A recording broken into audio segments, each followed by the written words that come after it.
नमस्कार, स्वागत है आप सभी का रिपोर्टर जी पर और मेरा नाम है लता सिंह। दोस्तों, आज लेकर आए हैं एक ऐसी खबर जो न सिर्फ दिल्ली की सांसों को छूती है बल्कि शहर की आत्मा पर भी सवाल उठाती है।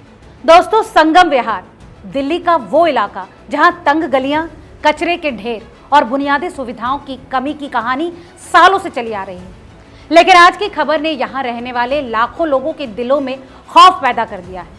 दरअसल दिल्ली जल बोर्ड ने नेशनल ग्रीन ट्रिब्यूनल यानी एनजीटी को बताया है कि संगम विहार की 44 अनऑथराइज्ड कॉलोनियों में से 33 जंगल की जमीन पर बनी है। जी हाँ, दिल्ली का रिज जो इस शहर की सांस है, उस पर इमारतों का जंगल खड़ा हो चुका है। अब सवाल ये है कि क्या ये कॉलोनियां रातों रात बनी? क्या प्रशासन को इसकी भनक तक नहीं थी? और अब जब बुलडोजर का खतरा मंडराने लगा है तो इन लाखों लोगों का होगा क्या? दोस्तों, संगम विहार साउथ दिल्ली का वो इलाका है जो दिल्ली की सबसे बड़ी अनऑथराइज्ड कॉलोनी माना जाता है। यहाँ की गलियां इतनी तंग हैं कि सूरज की रोशनी भी शायद ही जमीन पर कभी पहुंच पाती है। पानी, बिजली, सीवर, ये सब कुछ यहाँ के लोगों के लिए एक सपना है।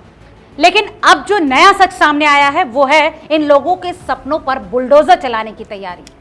दोस्तों, दिल्ली जल बोर्ड की ताजा रिपोर्ट कहती है कि संगम विहार की 44 में से 33 कॉलोनियां जंगल की जमीन पर बनी हैं। इनमें से 22 पूरी तरह से रिज के जंगल क्षेत्र में है और 11 आंशिक रूप से, यानी दिल्ली का वो हरा भरा रिज जो इस शहर की हवा को साफ रखता है, वो धीरे धीरे कंक्रीट के जंगल में तब्दील हो चुका है। अब सवाल ये है कि ये सब हुआ कैसे? दिल्ली का रिज इलाका, जिसे 4 हिस्सों में बांटा गया है, नॉर्थ, सेंट्रल, साउथ और साउथ सेंट्रल, कुल 7,784 हेक्टेयर में फैला हुआ है। सबसे बड़ा हिस्सा है साउथ रिज का, जो कि 6200 हेक्टेयर में फैला है और यहीं पर बसा है संगम विहार। दोस्तों, ये रिज दिल्ली की पर्यावरण सेहत की रीढ़ है।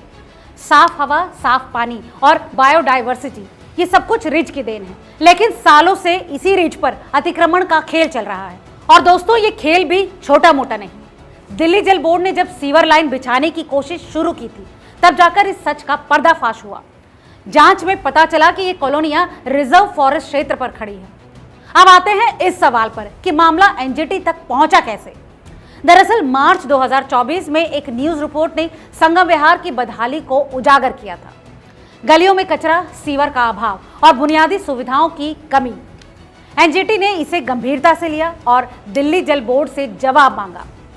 8 अगस्त 2025 को एनजीटी ने सवाल किया कि संगम विहार में सीवर लाइन का काम कहां तक पहुंचा और कौन सी कॉलोनियां जंगल की जमीन पर बनी है। पहले जल बोर्ड ने दावा किया था कि जंगल क्षेत्र में कोई सीवर लाइन नहीं बिछाई गई, लेकिन उनकी ताजा रिपोर्ट ने सबको चौंका दिया। दोस्तों, यहां 33 कॉलोनियां जंगल की जमीन पर हैं।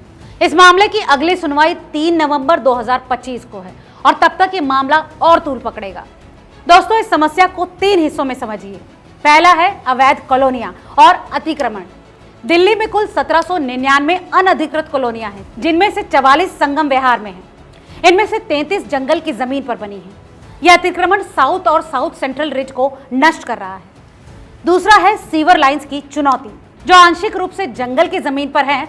सीवर लाइन बिछाने का काम शुरू किया, लेकिन दोस्तों, जंगल की जमीन पर कोई भी निर्माण शुरू करने से पहले ridge management board, Delhi one विभाग और सुप्रीम कोर्ट की सेंट्रल एम्पावर्ड कमेटी से इजाजत लेनी जरूरी है। बिना इस इजाजत के कुछ नहीं हो सकता। इसका तीसरा बड़ा फैक्टर है पर्यावरण पर खतरा। रिज दिल्ली की हवा को साफ रखता है, बायोडाइवर्सिटी को बचाता है, लेकिन अतिक्रमण और कचरे के ढेर ने इसे कमजोर कर दिया है। दोस्तों, अब सबसे बड़ा सवाल कि आखिर ये कॉलोनियां बनी कैसे? क्या प्रशासन उस वक्त सो रहा था? संगम विहार की ये कॉलोनियां सालों से बन रही हैं। दिल्ली की बढ़ती आबादी, खासकर निम्न और मध्यम वर्ग के लोग सस्ते मकानों की तलाश में यहाँ पर आकर बस गए, बिना मंजूरी, बिना प्लानिंग और बिना पर्यावरण की परवाह किए। और जाहिर है कि स्थानीय प्रशासन और नेताओं की चुप्पी ने इस अतिक्रमण को हवा दी है। दोस्तों, एनजीटी ने पहले भी कहा था कि फॉरेस्ट कंजर्वेशन एक्ट का उल्लंघन कर बनी कॉलोनियों को वैध नहीं किया जा सकता। फिर भी ये कॉलोनियां आज भी खड़ी। संगम विहार के लोग कहते हैं कि ये उनकी मजबूरी है। दिल्ली में सस्ते घर मिलते कहाँ हैं? अगर सरकार हमें वैध कॉलोनियां और बुनियादी सुविधाएं देती तो हम जंगल की जमीन पर क्यों बसते?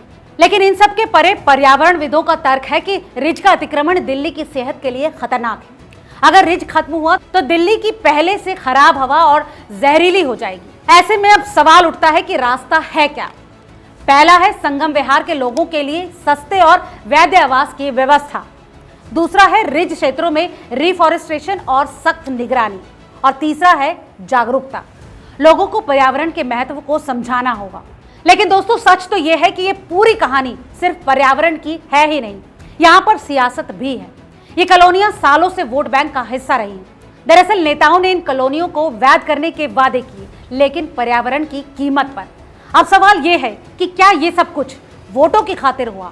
और अब जब एनजीटी सख्ती कर रहा है तो क्या इन कॉलोनियों को हटाया जाएगा या फिर कोई नया सियासी ड्रामा होगा? दोस्तों, दिल्ली का रिज खतरे में है। एक तरफ लाखों लोगों की बस्तियां, दूसरी तरफ पर्यावरण की सेहत। आपको क्या लगता है, क्या इन कॉलोनियों को वाकई हटाना चाहिए या फिर इसका कोई और रास्ता भी हो सकता है? हमें कमेंट करके जरूर बताएं। और हाँ, अगर वीडियो आपको पसंद आया हो तो इसे लाइक और चैनल को सब्सक्राइब करना ना भूलें।